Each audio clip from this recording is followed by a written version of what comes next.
Okay, so I would probably not recommend this build for newer players. The leveling was not that smooth, it does lack damage, and it most likely not gonna be able to do rare maps, unless you are willing to invest heavily into better gears. I did however manage to beat Elder and his guardians in lower tier maps, and also did Uberlap, and normal Adzire. Also mapping isn't that fast, simply because, well, it does have cooldown, and Ball Lightnings don't really have all that good damage, and sadly no threshold jewel to make Ball Lightnings better. Well, the good thing is you don't really need any expensive items. I don't even have a 5-link armor, but I do have Shaper gloves as pseudo 6-link. Also, miners and trappers usually have one problem. They cannot leech and recover life, but with Tinkerskin and properly made trapper build, you can recover life quite fast. And also I just wanted to play Ball Lightning and I didn't really wanted it to do any castful channeling stuff or self-cast because it doesn't really have that good clear speed, so I decided to go for Trapper.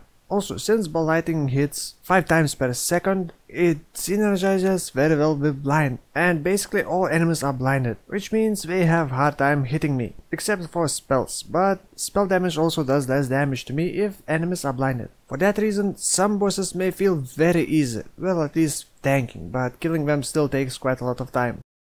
Let's talk about skills. For my main setup I am using Ball Lightning, linked with Trap, Slower Projectiles, Trap Cooldown, Control Destruction and Cluster Traps. And you sort of do need to use Trap Cooldown Support Gem. While this means you are not gonna be doing as much damage with each hit, but you will be able to throw more traps. And if you calculate damage per second instead of damage per trap, you will see that Trap Cooldown Support Gem is similar in damage compared to some other support gems like Elemental Focus or Traps and Mind damage. It also increases map clear speed. Also, I am using Lightning Trap. It would be really nice to have another 6-link setup or at least 5-link, but I just wasted so much currency trying to 5-link my Tinkerskin, so I just gave up. And my Lightning Trap is linked to Lightning Penetration, Control Destruction and added lightning damage. It would be better to use Elemental Focus, but I just wanted to keep the ability to shock. Next, I do have Cast when Damage Taken level 1, Immortal Call level 2 and Enfeeble level 5 setup. Enfeeble curse reduces enemy accuracy, making them even harder to hit me. Also, I do have self-cast Conductivity and Stone Golem for certain situations. Now for auras, I am using Clarity, and then I was experimenting between Wrath, Discipline and Herald of Thunder. The problem is that traps use a lot of mana, so I have to keep at least couple hundred unreserved mana. And for the most part I was, in addition to Clarity, running Herald of Thunder because it reserves less mana and still gives me damage, and Discipline because I wanted more energy shield. But after some experimenting, I decided to drop Discipline and use Wrath, and also drop Herald of Thunder. So my end setup is using Clarity and Wrath, that's all. I could probably squeeze in another falling trap setup and maybe use Ice Trap or Fire Trap since they have pretty low cooldown and don't need trap support gem, so it saves one support gem. Now let's talk about items. My main Ball Lightning setup is in Shaper gloves. These gloves are pretty cheap, like less than 10 hairs. And basically they are pseudo 6-link because they have slower projectiles and trap support gem, which is what I need for Ball Lightning. So it saves a lot of currency since you don't need to 6-link your armor.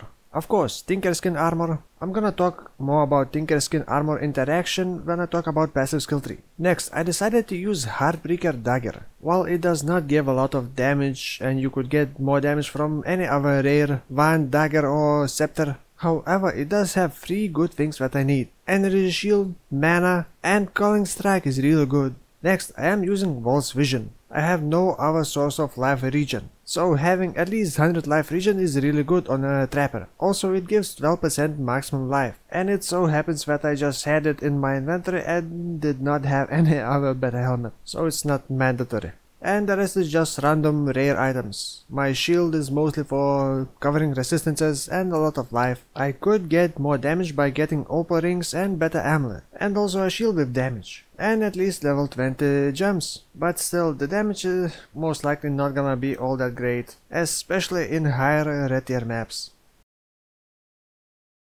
Now, passive skill tree. Shadow, Saboteur.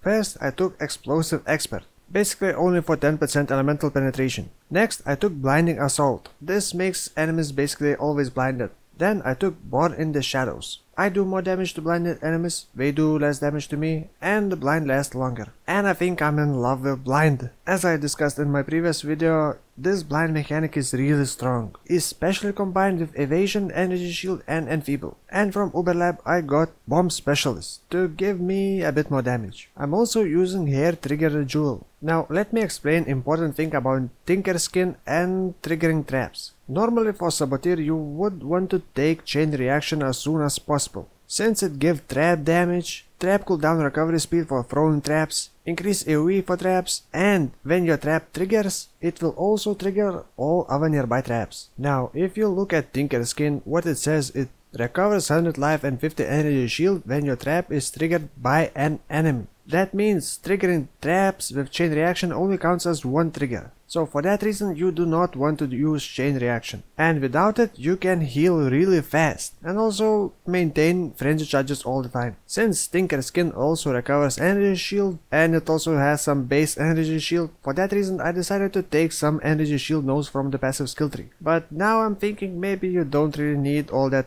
much energy shield from the passive skill tree. Instead maybe it would be better to get some mana and mana regen nodes, or reduce mana reservation and or effectiveness nodes. Now, couple more important things. Light Poacher, the most OP helmet, does not work with traps, mines, minions and totems. Life and mana gain on kill does not work with traps as well. Same goes for life and mana leech. You can basically do any map mods except maybe no regen. Also, I did try to plan a crit version of this build, but it was just very expensive in my passive skill tree. I would have to sacrifice a lot more defenses and I would need at least like level 90 to make it feel more pleasant, I guess. You would also have to get a proper crit items like crit rings, crit amulet, crit shield, crit weapon. It may also be a bit more expensive, or a lot more expensive, but you would definitely do more damage, so maybe crit version would be better for high end game content.